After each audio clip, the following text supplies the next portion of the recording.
salut les petits gorées. Non, non, je parle pas des cochons. Le prenez pas mal, le prenez pas. Non, non, non, ça fait partie de la famille des poissons, regardez. Bon, ça n'a rien à voir avec le sujet du jour, hein, voilà. Et donc oui, est-ce que vous aimez la musique classique? Un bon petit orchestre symphonique, une sonate de Chopin, et vous partez dans un voyage onirique et romantique. Eh bien dans ce cas, que diriez-vous de pousser votre passion encore plus loin et d'aller chercher les plus grandes œuvres directement auprès des plus grands artistes morts? Mais pas en écoutant leurs grands classiques, non, en écoutant des originaux qu'ils auraient composés alors qu'ils sont morts. Et vous me voyez venir, qu'est-ce que c'est que cette histoire la con?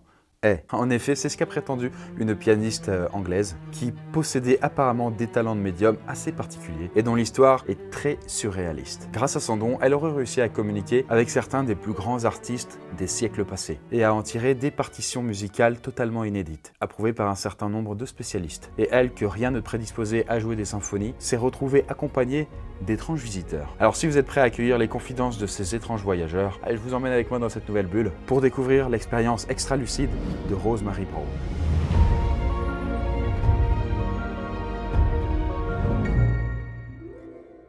Tout commence en 1923, en Angleterre, dans la ville de Londres. Rosemary n'est alors qu'une fillette âgée de 7 ans. Elle a grandi dans une famille modeste qui, a priori, n'a rien d'extraordinaire. Pourtant, il se murmure que toutes les femmes de sa lignée posséderaient un don particulier, celui de médium. Et oui, effectivement, apparemment depuis sa naissance, Rosemary aurait l'habitude de recevoir la visite d'étranges visiteurs et de percevoir des choses que les autres ne voient pas, et simplement d'entretenir des rapports avec des êtres venus de l'au-delà.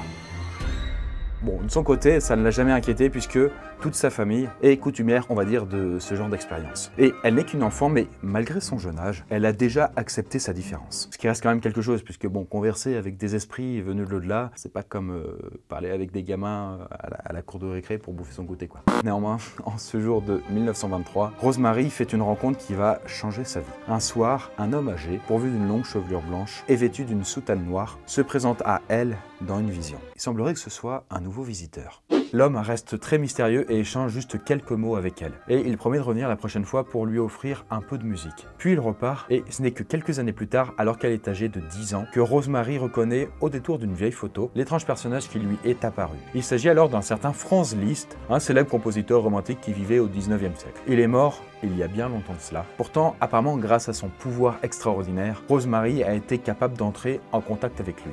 Mais Rosemary n'est pas une musicienne dans l'âme, d'autant plus qu'elle a que 10 ans. Et bien qu'elle soit issue d'une famille mélomane, elle ne prend que 3 ans de leçons de piano, puis se désintéresse complètement du solfège avant de travailler à la poste.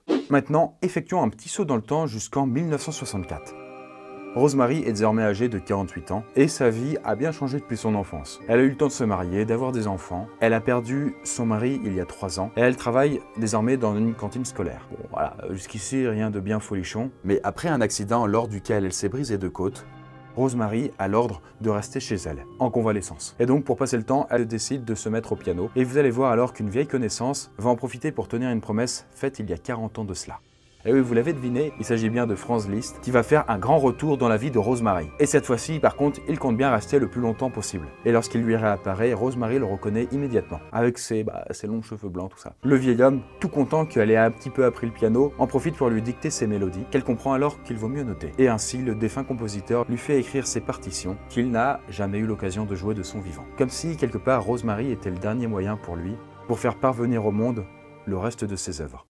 Petit à petit, une véritable complicité s'installe entre la médium et son visiteur de l'outre-monde. À tel point que désormais, Rosemary a l'impression que Liszt s'approprie littéralement ses mains sur le clavier, comme s'il les guidait à distance. Voilà, ça devient limite un cas de possession cette histoire. Et cette collaboration posthume fonctionne si bien que Rosemary, à sa grande surprise, commence à recevoir la visite d'autres compositeurs, désireux de partager leur savoir, bien entendu tous décédés, hein.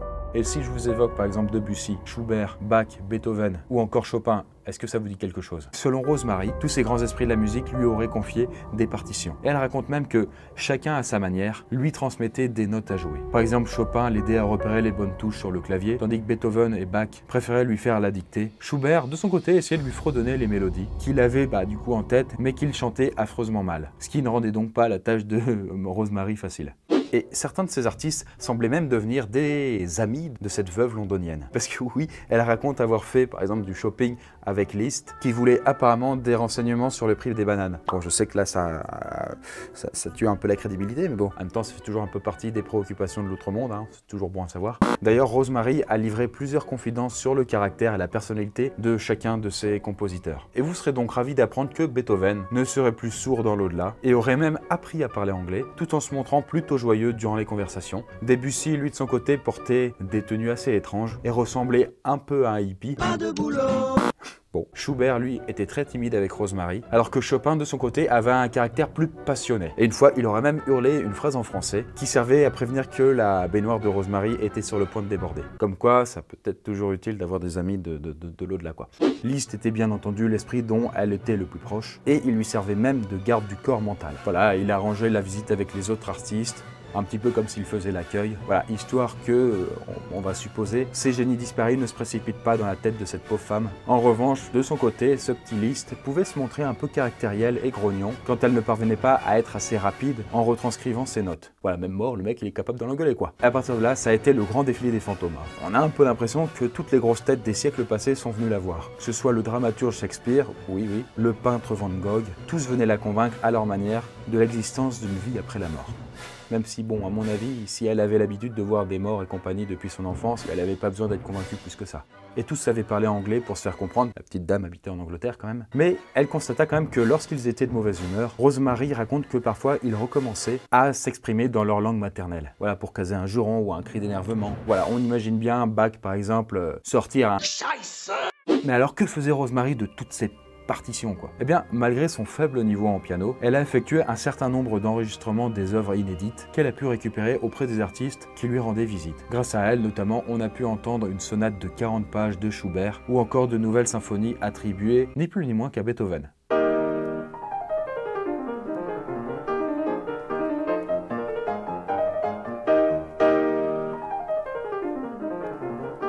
Et certains des morceaux ont même été joués en concert, et pas uniquement par elle. D'autres musiciens se sont intéressés à son travail au fil du temps, et l'ont trouvé apparemment suffisamment convaincant pour le jouer lors de leur propre représentation. En parallèle de cela, Rosemary a publié 3 livres, 3 bouquins, dans lesquels elle décrit ses expériences avec ses visiteurs fantomatiques. Et au fur et à mesure qu'elle transcrivait frénétiquement les morceaux venus de l'au-delà, son histoire faisait le tour du monde. Et ainsi, la petite veuve de Londres devint rapidement une célébrité mondiale, interpellant les plus grands musicologues et parcourant la planète afin de faire découvrir aux amateurs la musique classique. Et plus particulièrement celle retrouvée de Chopin et de Debussy. Mais, cette notoriété ne dura pas éternellement. Parce que, âgée de plus de 80 ans, Rosemary tomba soudain très malade, et visiblement son état ne lui permit plus de recevoir des communications venant de l'au-delà. Et ainsi, elle ne revit plus jamais Liszt, Beethoven, ou même Shakespeare. Rosemary Brown mourut en 2001, après avoir laissé derrière elle à peu près 800 partitions de musique classique. Alors, après avoir entendu cette histoire, vous vous demandez si cette Rosemary était tout à fait digne de confiance. Bah, si tout cela a pu être prouvé, si les partitions en question ont été étudiées par des spécialistes, des vrais, c'est légitime, hein, quand même. Même moi, en vous racontant de nouveau cette histoire, voilà, j'ai quelques petits flottements perplexes. Eh bien, bon, en tout cas, sachez que beaucoup de spécialistes se sont penchés sur son cas, qui quand même avait fait le tour du monde à cette époque. Et que tout au long de sa carrière de médium, elle a accepté de multiples tests psychologiques et musicologiques auprès de différents professionnels et musiciens. Et ce qui ressort de tout cela, c'est que, on va dire qu'il y a 3 opinions possibles pour expliquer son existence rocambolesque. La première, c'est qu'elle est sincère et que toute son histoire est vraie, aussi improbable qu'elle semble l'être. Et l'argument le plus intéressant derrière, pour pouvoir appuyer ça, c'est que Rosemary n'a eu aucune vraie formation musicale. Comment aurait-elle pu alors composer par elle-même des partitions aussi complexes et singer le style de tous ses auteurs, au point de bluffer quand même certains grands musicologues, avec seulement de son côté quelques pauvres années de leçons de piano. Par exemple, le compositeur Richard Rodney Bennett s'est montré persuadé par la véracité de ses partitions, qualifiant même certaines de réellement brillantes. Et Jan Parrott, musicien gallois reconnu, admet de son côté que certaines de ses partitions possèdent les qualités de chacun des compositeurs, et qu'un truqueur, même très habile, serait tout à fait incapable de faire la même chose que Rosemary Brown. La seconde possibilité, ce serait que Rosemary ait monté un canular, une énorme supercherie, dans le but d'accéder à la célébrité et de vendre des livres. Elle aurait pu alors simplement appliquer les grandes règles, on va dire, de la construction propre à la musique de chacun de ses compositeurs du passé, ou réécrire et adapter leurs compositions les moins connues. On se dit que pourquoi Chopin ou Mozart auraient voulu transmettre leur art à quelqu'un qui prétend n'avoir aucune culture musicale et ne rien y comprendre. Il est aussi possible que Rosemary ait été aidée par un complice, bien plus mélomane qu'elle ne l'était elle-même. Ou peut-être même a-t-elle eu accès à d'authentiques partitions, grâce au legs d'un collectionneur oublié. C'est possible. Et certains journalistes iront même jusqu'à l'espionner, dans l'espoir de mettre à jour sa supercherie. Mais sans succès, puisque Rosemary ne sortait finalement que très peu de chez elle pour se rendre au marché. Quelque part, c'est bien peu faire usage de sa célébrité et de l'argent qu'elle aurait pu gagner. Et la troisième et dernière possibilité, c'est que Rosemary ait été sincère, mais qu'elle ait souffert de quelques désordres mentaux. Et que du coup, toutes les prétendues communications avec l'au-delà ne soient que le pur produit de son inconscient, qui se serait exprimé à travers elle. Puisque rappelons quand même que certains musiciens, à l'inverse d'autres de leurs confrères, jugent sa musique loin d'être brillante, voire même à peine passable. Et les morceaux qu'elle attribue aux grands artistes manqueraient apparemment de profondeur et d'émotion pour être réellement crédibles. Et John Sloboda, un émérite professeur en psychologie, dira de son côté qu'il s'agit du cas de composition inconsciente le plus impressionnant qu'il ait jamais vu. Et certains iront même à penser que chacun des compositeurs représentait en réalité une personnalité différente de Rosemary, et qu'ils cohabitaient tous à l'intérieur d'elle, comme les symptômes d'un trouble de la personnalité. Mais pourtant, malgré tout ce qu'on dit là, le professeur T.N.F., qui a de son côté longuement analysé Rosemary, l'a décrite de son côté comme une personne parfaitement saine d'esprit et très équilibrée. Maintenant, quel est votre avis sur cette mystérieuse histoire? Pensez-vous que Rosemary ait pu monter une supercherie d'une telle ampleur afin de pimenter un petit peu, on va dire, son existence à Londres? Ou croyez-vous réellement que son don de médium lui ait réellement valu d'être mis en relation avec certains des grands personnages de notre histoire?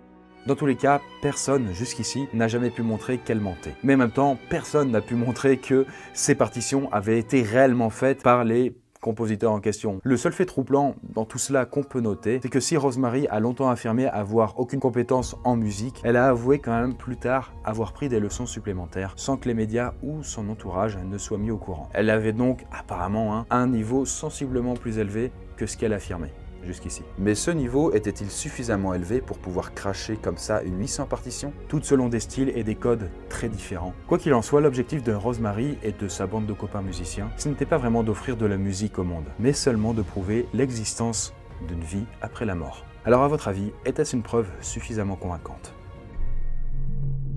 Voilà, j'espère que vous avez apprécié cette vidéo, et puis sur ce, abonnez-vous, et puis on se dit à une prochaine vidéo, quoi. Et oublie pas de leur parler de ton Instagram, tu postes pas mal de trucs quand même dessus. Oui, c'est vrai. C'est vrai qu'on n'en parle pas du tout beaucoup sur YouTube, mais c'est vrai que j'ai un Instagram aussi, donc tout ça est en description, vous l'avez juste ici, donc n'hésitez pas à me dire coucou là-dessus. Et sur ce, je vous dis vraiment salut, ciao!